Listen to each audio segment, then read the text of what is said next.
Welcome to my YouTube channel. My name's Luke from Astro Awakening, and it's been a hot minute, or it's been a few months actually. If you've been watching this channel and the videos that I put up in the past, you'll notice that there's been a bit of a sabbatical from doing so. And look, my excuses are just hectically busy, not only with work and my regressions and my healings and my astrology and teaching, but also personally, in a new relationship. Well, it's about 2 years in now, but we're, progressing that nicely and just spending a lot of time and doing a lot of things together, as well as, especially over the last sort of month or two, having my 3 children here for Christmas holidays. So it's been hectic trying to consistently present as well. It's been difficult. I have had Saturn in my third house dealing with communication in direct opposition to my Mercury dealing with my mind and what I have to say.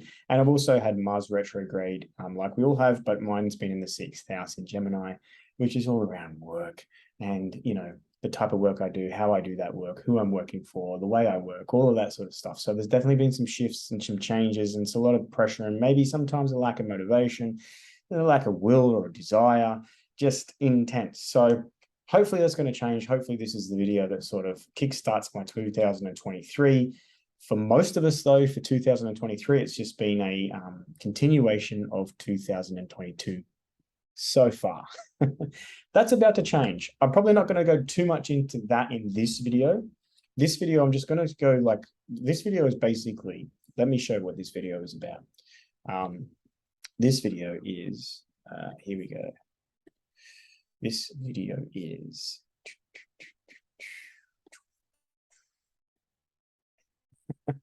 this always happens to me when I try and switch over. Here we go. Where the fuck are we? Where the fuck are we? What's going on? We've had this whole COVID bullshit that's kicked off in 2020 and has lingered on, and now we're really starting to see a shift coming into the collective narrative, not being pushed by mainstream, that's for sure, being the usual diversions, and also with the government, but a lot of stuff is just simmering below the surface and ready to be released. So I wanted to just really quickly do a video to say, where the fuck are we and what's going on based on where we're at. So in order to find out where we're at, let's sort of take a little step back. Now, I'm going to focus on these 2 eclipses that are happening in North America. The Great American Eclipses, August 21st, 2017, running across the United States. And then next year, April 8th, 2024, another eclipse running through the United States, creating this big X. And why am I focusing on the US? But the US is the world superpower. Now, anytime in our ancient past when there was an eclipse that went across a particular geographical area, or perhaps even a land that was governed or ruled by a particular monarch, or a royal family or a king or whoever had ownership of that parcel of land, eclipses were said to be quite ominous and usually dealt with a change in the power structure or even the ownership, or in just the way in which that geographical area was governed or who had control of it. So these are very significant. There's sort of X marks the spot that runs over straight over the US. And these are total solar eclipses too. So it's not like it's just partial eclipse of the sun. These are total solar eclipses. So they're complete blackout of the sun. These yellow areas mark the area of the total solar eclipse, and the red is the exact location of that. So pretty significant, and it's Xing right over the United States. I'm not sure what for those of my American followers can tell me what state that is that's running through there. Yeah, that might be a place to watch as we move towards 2024, as far as, potential conflict, false flags, geographical shifts and changes, all sorts of things. But why is this significant? Because right in the middle of August 2017 and April 2024 was the grand conjunction of Jupiter and Saturn on the winter solstice at 0 degrees of Aquarius. December 21st, 2020. That's right. At the beginning of 2020, we had the Saturn-Pluto conjunction in Capricorn, and then we had the beginning of the pandemic. Interesting to know that the ancient god Pan, that's where we get the pandemic from, the word pandemic. And we also get the word panic from that god as well. And he was the god of Capricorn, which is cardinal earth, which in the tarot is the devil. So I'm not going to go too deep into that, but we had, and it's obvious that we had our pandemic in 2020 that kicked off. By the time we got to the end of 2020, we had this grand conjunction, Jupiter and Saturn. They come together every 20 years. If you go back to September 11, right? September 11, 2001, right? Shortly in 2002 was the Jupiter and Saturn grand conjunction. So it's interesting how there was this big, huge false flag, and then there was the grand conjunction. Then there was this big, huge false flag, pandemic, and then we have the grand conjunction. It's interesting how these things line up. But why is this significant? Because of the degree of the magic wheel, the sky clock, the zodiac, the small wheel of animals in the sky that we use to determine the time of the evolution of human consciousness. And this is the tropical system, by the way. So just looking at the tropical system and tying that into what's happening this year. So in order to have a look at what's happening this year, let's go to the chart and take a look at that.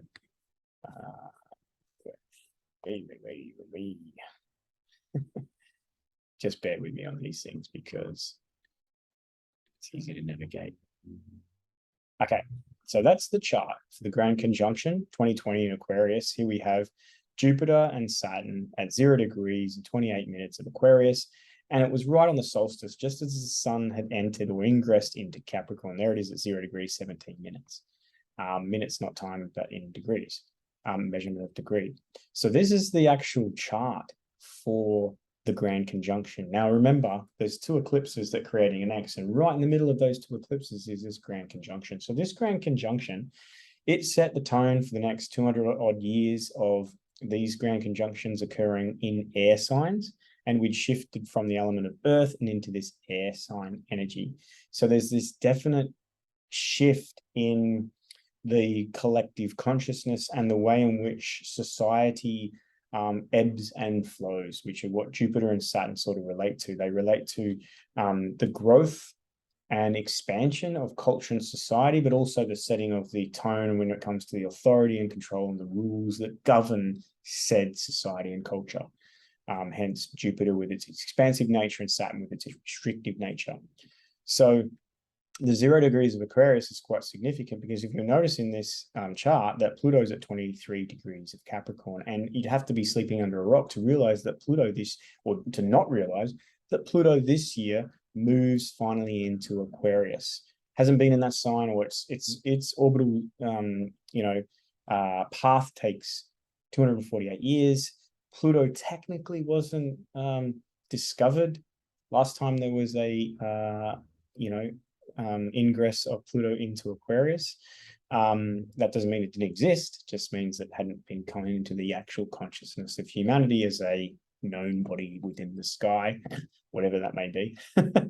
But so no one alive has experienced Pluto in Aquarius. No one alive has experienced Pluto in Aquarius. This Pluto in Aquarius, though, it's going to come in. Let's look now for those astrology geeks like me out there. Pluto in Aquarius is going to come in on March the 24th and into Aquarius, and it's going to come into a conjunction with this particular zodiacal degree, really having significance to what went on in 2020, especially around the time of the grand conjunction. Now, what went on in 2020? So firstly, we had the false pandemic, right? Then they needed the problem, reaction, solution, right? The Hegelian dialect, problem, reaction, solution, problem, reaction, solution, problem, twin towers come down, reaction, uproar. Solution, Afghanistan war, war in the Middle East, right? So problem, pandemic. Reaction, lockdowns, mandates, masks, right? Ticks. Do you remember that? Do you remember the you had to have the tick, the green tick? What was the solution? Well, it's mass inoculation. Okay, the clot shot. So that was the solution to this. So the grand conjunction happened right in that significant turning point. But here comes Pluto now to marinate, magnify, amplify, activate, or bring what's submerged to the surface. When Pluto in 2008 ingressed into Capricorn, we had the subprime mortgage scandal, collapse, breakdown, GFC, whatever you want to call that. Subprime, right? So it was all these things that were happening within the financial sector and the banking sector that were going on below the surface. What was going on below the surface in 2020? What was going on behind the scenes? What was concealed from everyone? What wasn't shown to anyone? What was, you know, this was clearly a planned demic, right? You don't have to be an Einstein to realize that this was a plan. So what planning done? To what extent? And all of a sudden, miraculously, they come up with these inoculations to, you know, administer worldwide through forced, well, that's not say forced, that was the wrong word, through coerced mandates. I don't know, apart from some minors, which is sad, but I don't know of anyone that was held down and forced to take this inoculation. Yes, it was heavily mandated. And, you know, there was a lot of persuasion and coercion. And there was a lot of willingness as well. And everyone to do the right thing, and you didn't want to be outcast and all of that. We know the story, right? But there wasn't a forcing of it. It wasn't like they held you at gunpoint and said, you're going to take that or you're going to die. The fear of that was definitely marketed, and the propaganda of that was definitely forced down our throats unwillingly. But no one was forced this. But what went on with regards to that? What was the scheme? How was it? And what can we expect with Pluto, the planet of transformation through crisis? But what Pluto can do is can reveal the hidden, the dark, the secret, can really come to light into Aquarius, which is an air sign. So that's the big shift that's going to take place. Now, does that mean that like it's all going to come to light and it's all going to be like parties in the street? No. Because remember back to the 2017, 2024 eclipses, they're crossing, right? They're creating this hex or this cross. So we're still moving towards the second aspect of this. So I think that's going to be something that we look back in time and we find that that was a massive shift in the power structure that controlled the US. To what outcome? Time will tell, right? And I'm not saying this to predict this is what's going to happen. I'm just saying astrologically, energetically, right? That's a significant eclipse series to cross over the US, to have right smack in the middle on the winter solstice in a Saturn ruled sign, the grand conjunction of Jupiter and Saturn, finally into air signs, into Aquarius, Saturn's domain, the Lord of karma, reap what you sow, the law of equivalent exchange, you know, you get what you put in, you get that's what you get out. So this reckoning, this rebalancing, this shifting humanity through the seeding of North America, this shifting humanity towards equality and freedom and awakening and you know, collective awakening is the process that's happening. Right? It's a big process. Now, as Pluto moves into Aquarius, the evolutionary intent for humanity, Aquarius to awaken, is going to just amplify. So think back over the last couple of years and you've had your own personal awakening, right? I had my awakening 2014, 2015. Those were my years where I awakened fully, right? And then it's been an ongoing process, you know, and then you're on your path of self-transformation. Then you're on the path of the great work. Then you are awakened and you realize that you're a soul coming in and out of human experiences to evolve your consciousness into a state of enlightenment, liberation, freedom, sovereignty, right? So you tend to detach so much from all the bullshit and so much from all this, like what's going on in the world and there, and which is what I do in my personal life outside of what I'm doing here on my my channel and the work that I do. I ain't worried about what the fuck's going on. I'm just tapping in to help you understand the bigger picture and show you where we're at. So the interesting thing is that the evolutionary intent for transformation and awakening and for humanity to finally fucking move towards a place of liberation, we're right in the sort of the thick of things. Now, 2022 was a 6-year. Now we're in a 7-year. Then we're in an 8-year next year. Then we're in a 9-year in 2025. And then finally, we're in a 0-year in 2026. I would expect, and you can go consult the tarot for this, right? Have a look at the numerology of these numbers. But 789, 789, 789 tarot cards become quite sort of volatile. So we're going to see, a furthering sort of breaking down until we reach that sort of crescendo point, and then we have a breakthrough and perhaps a new beginning.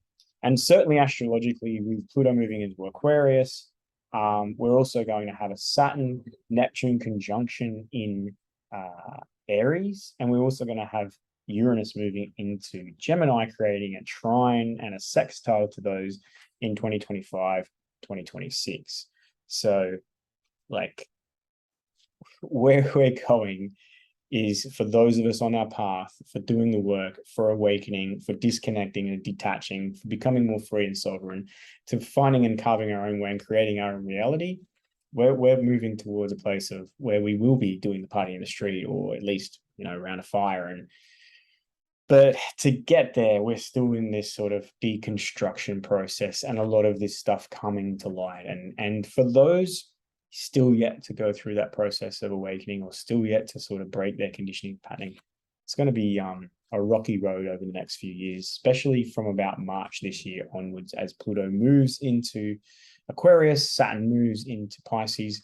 I'm going to do a separate video to this, talking about Mars, Saturn, Pluto, Jupiter, Uranus, Neptune, and just from a personal perspective of each of those planets and what they're doing for the main signs that they're impacting over this next year.